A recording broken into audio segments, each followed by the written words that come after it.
I'm Jonathan Larsen, managing editor of TYT, and today we're talking about Trump's statement yesterday that he's not happy with the crowd chant from the rally in North Carolina that he held on Wednesday night when the crowd was chanting, send her back, about Congresswoman Ilhan Omar of Minnesota. And his walking back of that, or his disavowal of those remarks, came, of course, after multiple days, starting, I believe, on Sunday, of him stoking those very sentiments, right? He started with tweets saying if people aren't happy with things here, they should go back to the country they came from. And then he got more explicit in comments on camera. And then he got more explicit and more directed and more targeted with exactly those sentiments at the rally itself. The chant of send her back didn't come out of the blue. He was in the middle of attacking Ilhan Omar and doubling down on his sentiment that people who don't like it here should go back. So it's, we're used to by now this sort of cognitive disconnect between things he himself has said. It's nonsensical to say he's not happy with people chanting send her back when he has spent multiple days saying she should go back if she doesn't like it here. It's not that far of a leap between what he said and what they said. So the question is, why did he do it? And I think, just to some extent, this is unknowable. What's going on in there is we're not privy to the exact calculations. What has been reported, though, is that multiple people conveyed to Trump, this is not good. Apparently Melania and Ivanka Trump made entreaties to the president along these lines. Multiple members of the Republican caucuses of Congress apparently went to Mike Pence and said, this is not good. And people spoke out publicly on social media and on TV and in other news outlets as well. And so I think it's hard not to conclude that that pushback from his own family, from his own caucus in Congress, from his own administration, Mike Pence carrying the message to him, it's hard not to conclude that that worked, that had some impact. And just a day or so ago, I made the argument here that on TYTI Daily, that although we should ideally be talking about policy issues on a daily, regular basis, the appointment, for instance, of Eugene Scalia to run the Labor Department with a history, both in the private sector and in public service in the Bush administration, with an anti-labor history, that's an important story that deserves more oxygen than it's getting.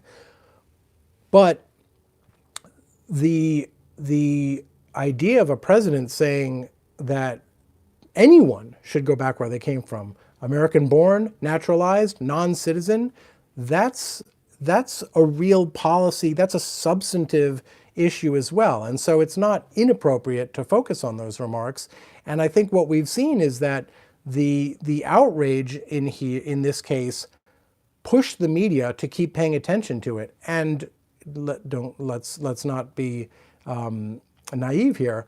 Trump's continued willingness or even interest in feeding that fire gave the media new things, new fodder to talk about every day. But the media also, to their credit, did talk about the underlying issues behind these remarks, the history, the context of telling people to go back where they came from. And that changes public opinion when you get deep enough to explain why it's bad, not just tribal partisan terms, but why this is bad. What is the history? How has this language been used in the past? What underlies it? What are the precepts that undergird the sentiment that anyone should go anywhere because you don't like what they're saying? So all of that, I think, had a cumulative effect. And if you're coming at this from a purely strategic standpoint of, no, Democrats need to do this in order to win, or they can't do that in order to win, then I think you have to concede that in this case, even if Democrats weren't getting through whatever their message might have been over the course of the week, they're ending the week with President Trump having made what is for him a very rare concession, and one that both offers essentially the opportunity for a victory lap to Democrats to say, see, we were right. We were right all along. And it endorses for all Americans the idea that Trump himself says this went too far. And the other tactical issue here is that he's now risked pissing off those members of his base who thought it was great and who were into it. Imagine if you were one of the people chanting, and President Trump, apparently, if you time it, it works out to about 15 seconds where he stood there silent, just letting that chant wash over him, basking in it, doing that Mussolini face. And I'm sorry, that was an inappropriate reference. I shouldn't have said Mussolini face. I'm referring to that sort of basking in adulation from the amassed crowds. He clearly did not have a problem with it.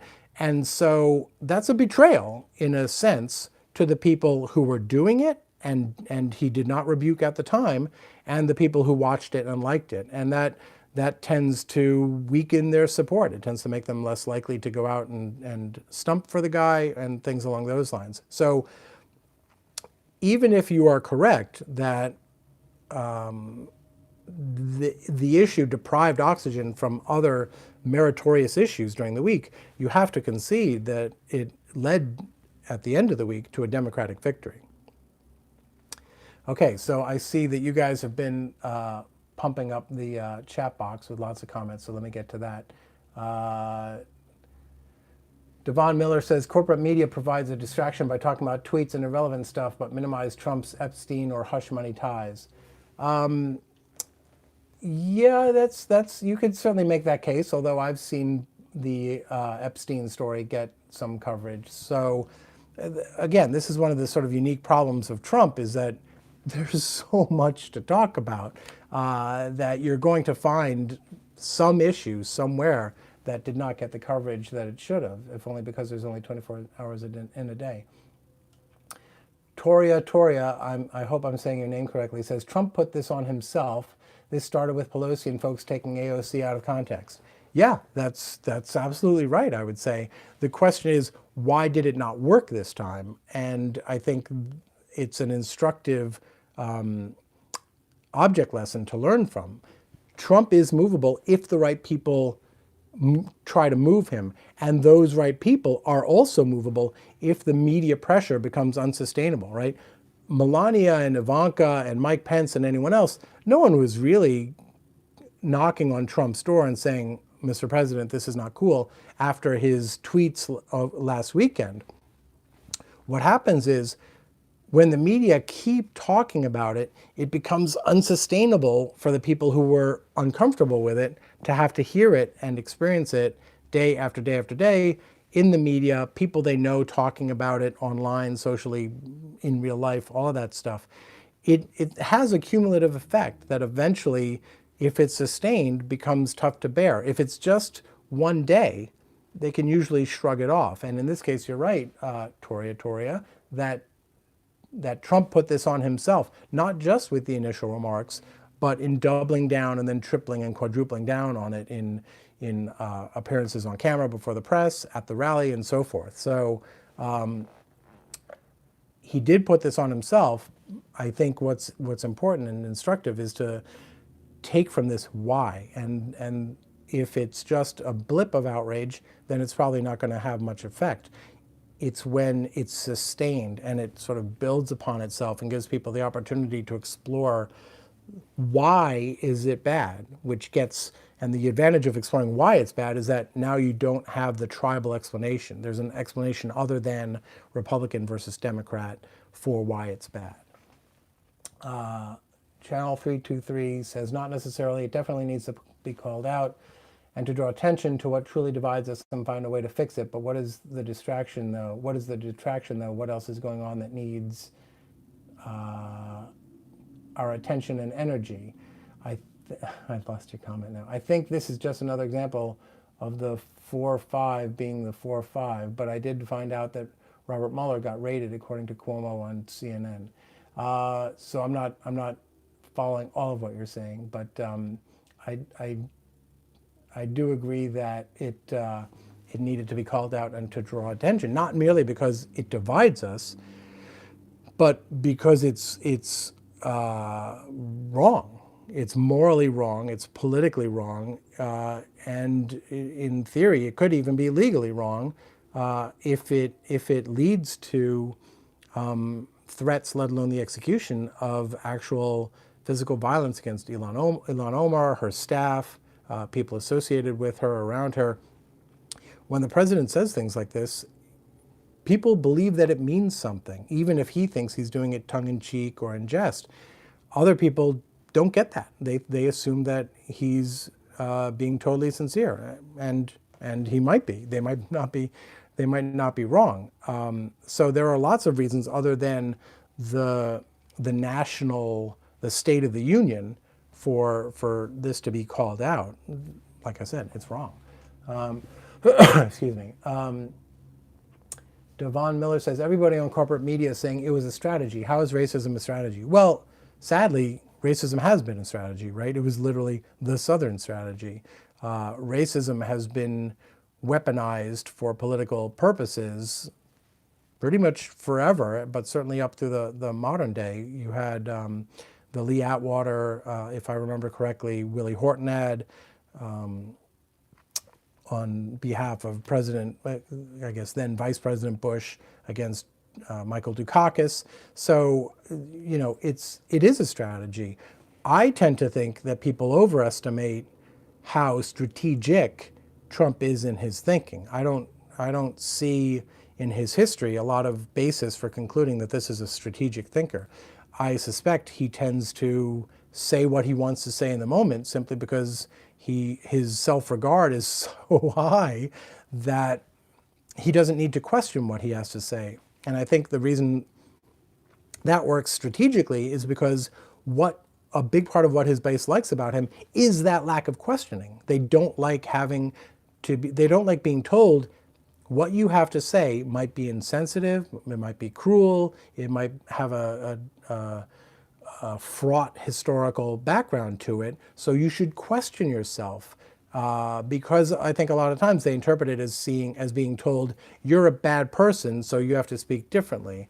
And so when Trump gets up there and says, I don't mean any ill by this, I'm just saying what I think, that sort of elevates and validates this idea that you can be thoughtless in your speech. So the fact that it works doesn't necessarily mean it's thoughtful. It could be that it's working precisely because it's thoughtless. Let's see what else we have here.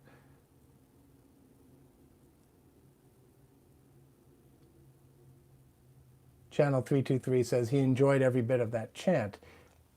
Again, I don't know what was going on in his head, but his body language, his affect certainly backs up what you're saying to the extent that he did not try to stop it. He said yesterday that he jumped in very quickly. In fact, if you listen to the audio, the chant kind of dies off. It seems that he basically waits until the chant is over and then it's like, all right, I guess I'll keep on with my blather now. So, excuse me, we can't conclude for sure that he enjoyed it, but he didn't try to stop it, and he seemed to, as I said earlier, he did sort of seem to like bask in it and let it wash over him. So I certainly can't argue with you.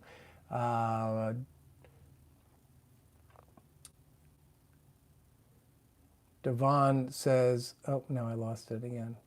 Devon says he's also talking about the wrong ones. People of color are not going to let him do to the squad what he did to Hillary. Well, that's an interesting prediction. I'm not sure how anyone stops him because we're talking about rhetoric. The question is, does it work? And I do think that you can't stop him from saying it, but I suspect you're right in that what people of color and allies, I would hope, can do is establish that there's a price to be paid for the sort of mindless, contextless reiteration and platforming that he got from the media. What people of color and their allies can do is make that unacceptable, which makes it tougher for him to do to the squad or anyone else what he did to Hillary. Darrell Whitfield says, my feeling is it was all a setup to tarnish the squad. He knows they have a huge following. That way, when they make an endorsement in the presidential race, he can saddle the contender, probably Bernie. So I'm not saying that you're wrong in terms of how it might turn out. But again, my own personal instinct is that President Trump does not play 11th dimensional chess. That's my own personal instinct. So I think he hears them say something. He doesn't like it. He doesn't like them. And so he responds. Whether or not he thinks it will help or hurt him, I don't know.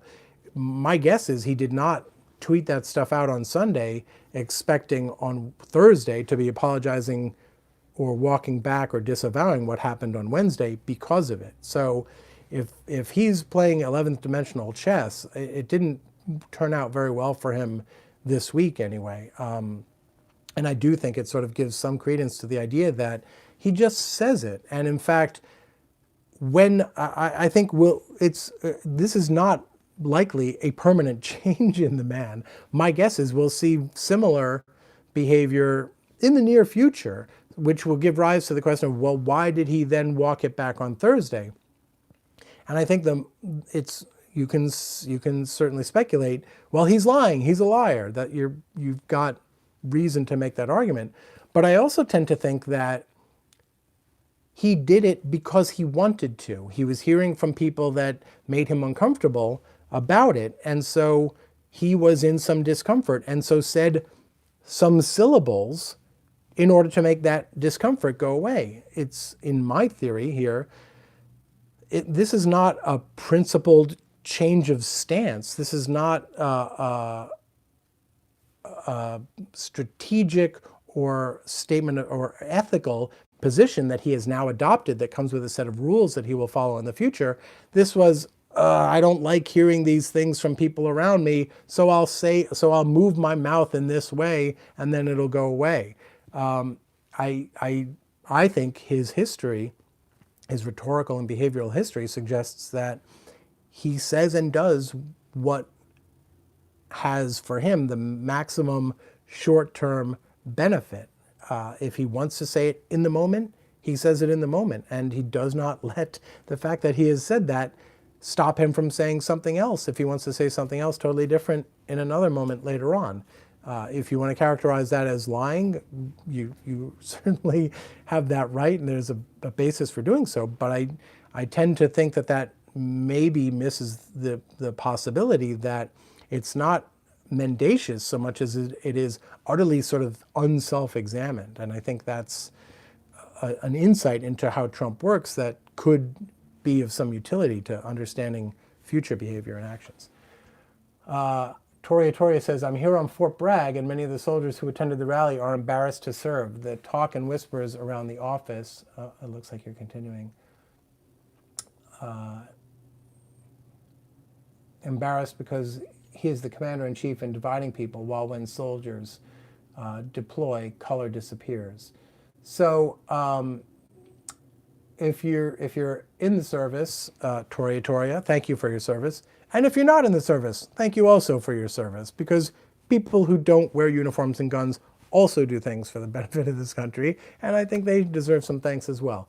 Obviously, if you're in harm's way, that's a unique and sort of special circumstances that deserve thanks.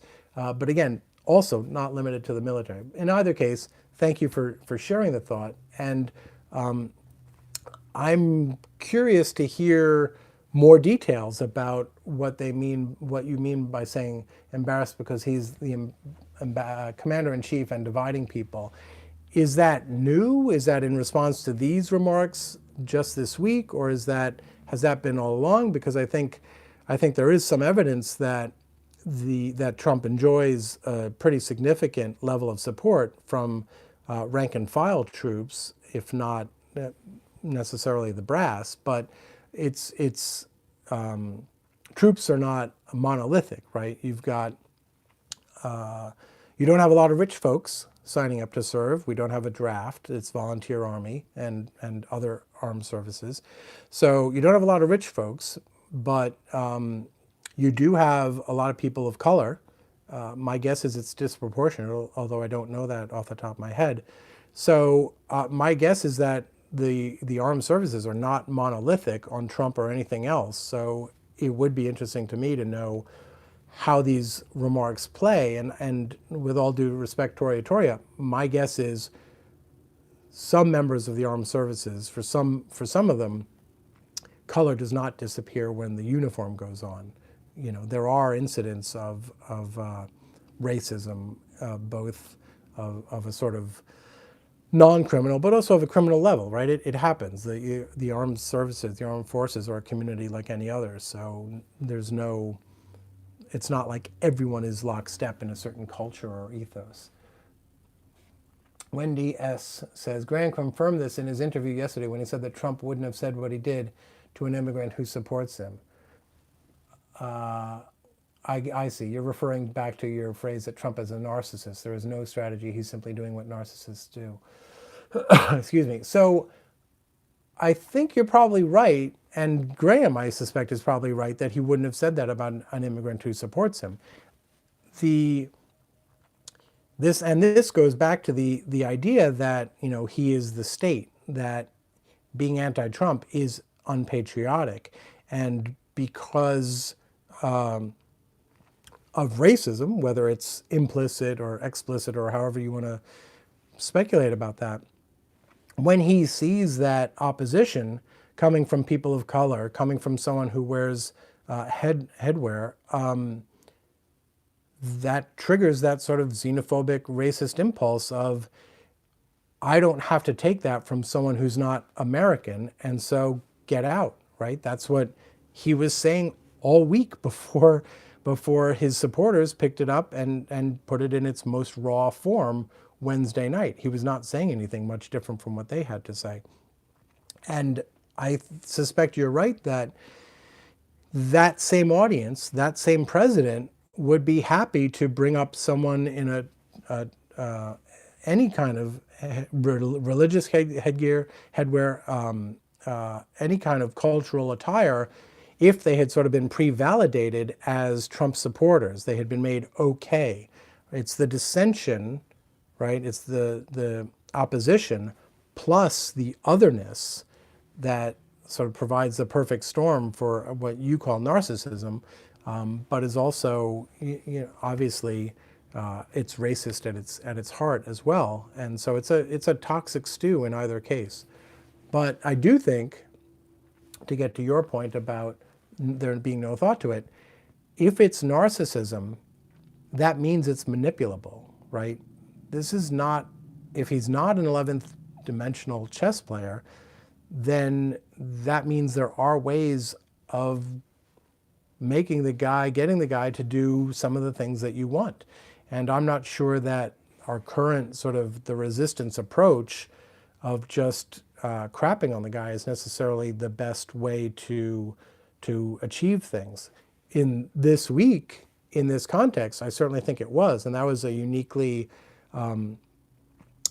his engagement, his involvement with issues of race is sort of uniquely, I think, vulnerable to attacking him on a personal level. But I think when you get beyond that sphere, you're less likely to achieve things that, in theory, could be achieved from a guy who ideologically came into office very wishy-washy, and I thought at the time before he took office was movable if he was played in the right way. And I don't think anyone really made a serious effort to do that, but it's also easy to, you know, Monday morning quarterback about a situation that I've not been in. So I don't hold anyone accountable for that.